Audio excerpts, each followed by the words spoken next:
নমস্কার বন্ধুরা, ADD kitchen and ব্লগে তোমাদেরকে অনেক অনেক স্বাগত এবং অনেক অনেক ভালোবাসা জানিয়ে আমি আমার আজকের ভিডিওটা শুরু করতে চলেছি। আশা করি তোমাদের ভালোই লাগবে। আজকে আমি দেখো, পটলের তো আমরা বিভিন্ন রকমের রেসিপি খেয়ে থাকি, তো আজকে আমি একটু অন্যভাবে করার চেষ্টা করছি। পটলগুলোকে দেখো এইভাবে চাক চাক করে কেটে নিয়েছি।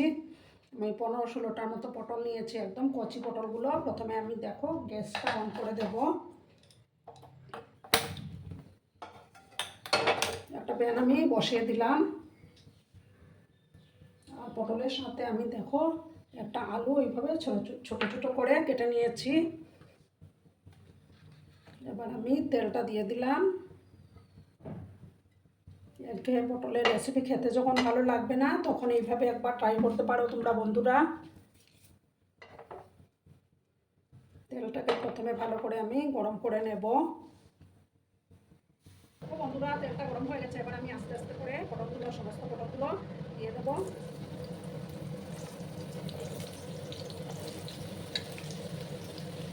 সমস্ত পটল দিয়ে দিলাম।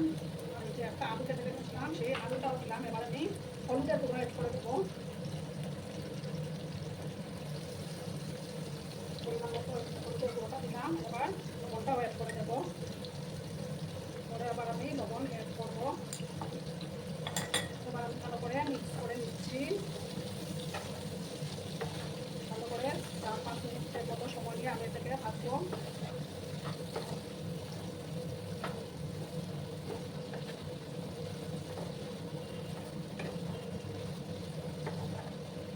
আমি ভালো করে নাড়াচাড়া করে দিলাম।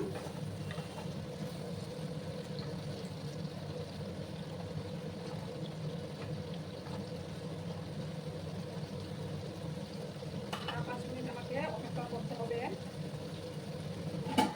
আমি একটু ঢাকা চাপা দিয়ে রাখলাম এটাকে, আর মাঝে মাঝে নাড়াচাড়া করে দেবো।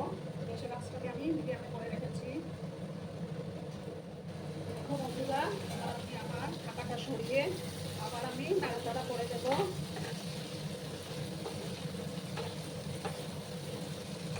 একটু লাল করে আমি পটলগুলোকে আর আলুগুলোকে ভেজে নেব।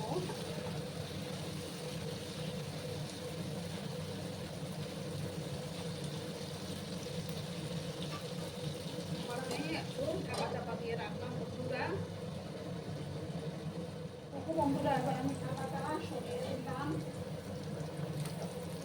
এই রেসিপি তৈরি করতে কিন্তু এই পটল আলু ভাজতে যা সময় লাগে, তারপরে কিন্তু আর খুব একটা সময় লাগে না। এবার আমি নাড়াচাড়া করে দিলাম। এবার আমি পটলগুলো তুলে নেব। একটা ডিশের মধ্যে আমি পটলগুলোকে তুলে নিলাম।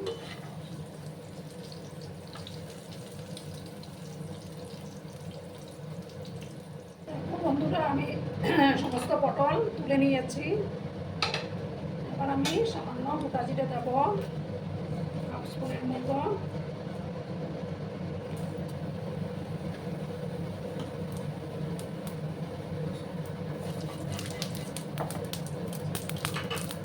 তারপর দেখো, এই রেসিপিটিতে কিন্তু পেঁয়াজের পরিমাণ একটু বেশি হলে খেতে ভালো লাগে।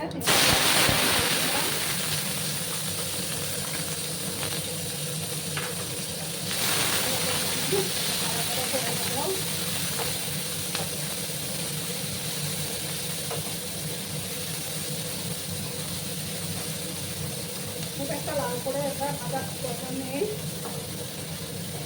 সামান্য যখন ভর্ত হয়ে আসবে, তখনই আমরা অন্য মশলাগুলো অ্যাড করবো। সময় আমি পেঁয়াজগুলোকে ভেজে নিচ্ছি বন্ধুরা।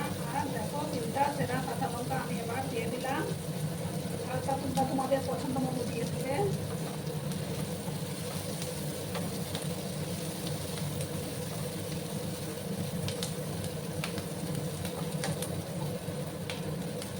একটু সময় আমি পেঁয়াজগুলোকে ভেজে নিচ্ছি বন্ধুরা। দেখো বন্ধুরা, আবার আমি নাড়াচাড়া করে দিলাম। এবার আমি দেখো আদা রসুনের পেস্ট দেবো।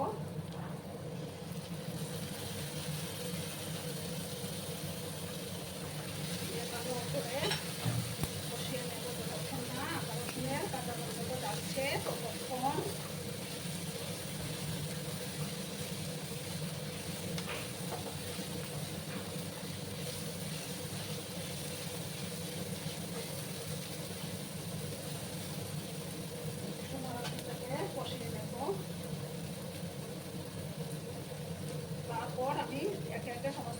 মশলাগুলো অ্যাড করবো বন্ধুরা।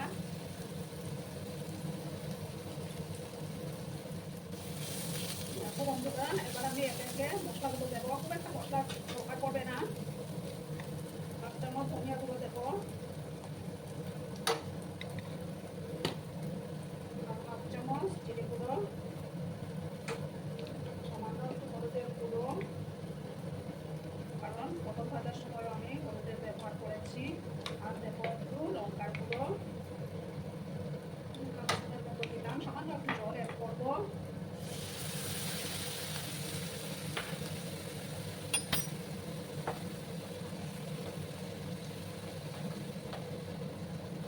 তারপরে আমি এটাকে কষিয়ে নেব।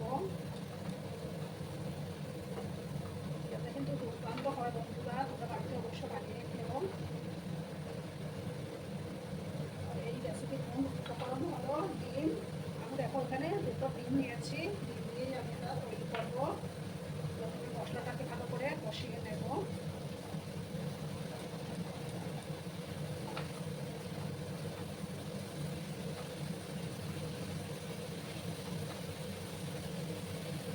ভিডিও দেখার শুরুতেই বন্ধুরা আপনারা একটা লাইক দিতে ভুলো না। তোমরা লাইক করে ভিডিও বানানোর অনুসরণটা অনেক বেড়ে যায়। প্লাস আমার ভিডিওটা 10 জনের কাছে পৌঁছে যেতে সাহায্য করবে। পুরোনো নতুন সব বন্ধুদের জানাই অনেক অনেক ভালোবাসা। একটু সময় আমি এটাকে কষিয়ে নেব। দেখো বন্ধুরা, তেল ছাড়তে শুরু করেছে। দেখো টমেটো ফ্রাই করে দিচ্ছি। সামান্য একটু তেল দেবো। তারপর দেখো এই যে 2টো ডিম দুটো দিয়ে দিলাম। একটু সময় আমি অপেক্ষা করবো, তারপর ডিমগুলোকে স্প্রেড করে দেবো।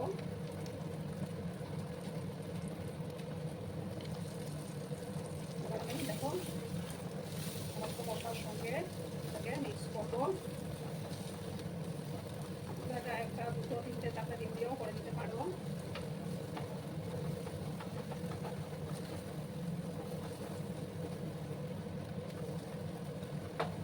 খুবই সুস্বাদু হয় বন্ধুরা।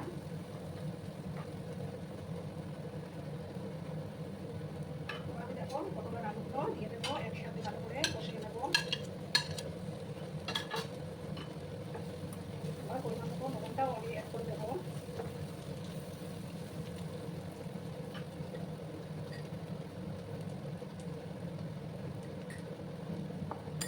তারপরে আবার আমি মিক্স করে নেবো।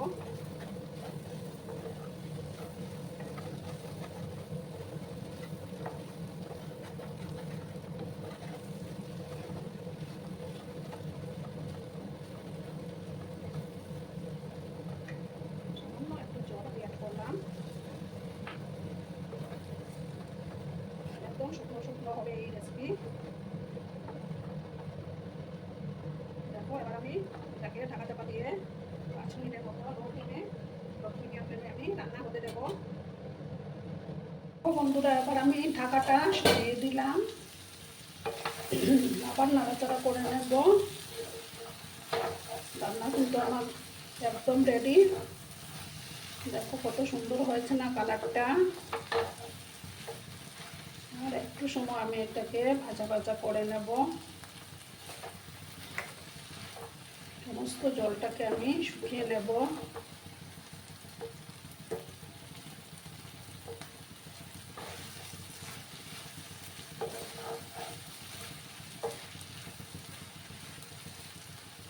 এবার আমি দেখো এটার মধ্যে ভাজা জিরের গুঁড়ো দিয়ে দেব, তাতে টেস্টটা দারুণ আসে।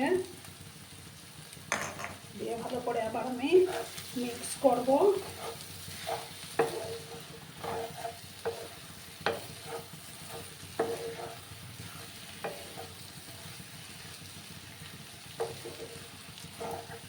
আর সবজিগুলো খুব সুন্দর সুসিদ্ধ হয়ে গেছে বন্ধুরা। দেখো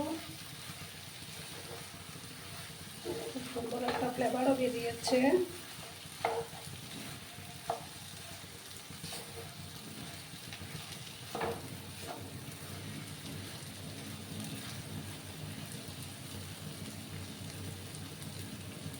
এবার এবার আমি দেখো বন্ধুরা গ্যাসটা অফ করে দিচ্ছি, অফ করে আমি একটু ডিশে সার্ভ করে তোমাদেরকে দেখাচ্ছি।